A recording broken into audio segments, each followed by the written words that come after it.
Hello, in this video I'm going to show you how to open the trunk from the inside in Toyota RAV4. Okay, so let's begin.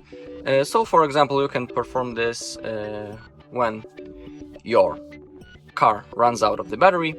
We can manually open the trunk from the inside.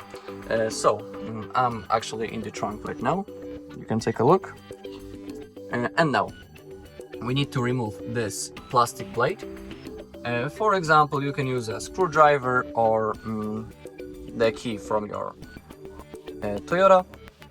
Now simply you need to take it off, just like that.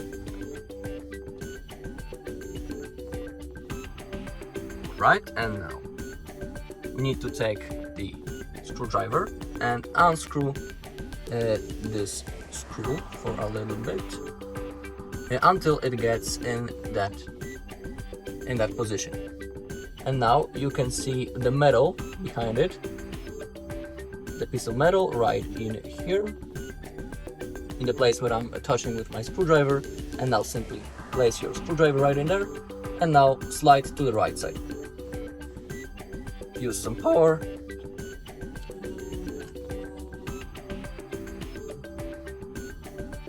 Sometimes it takes a few tries. And now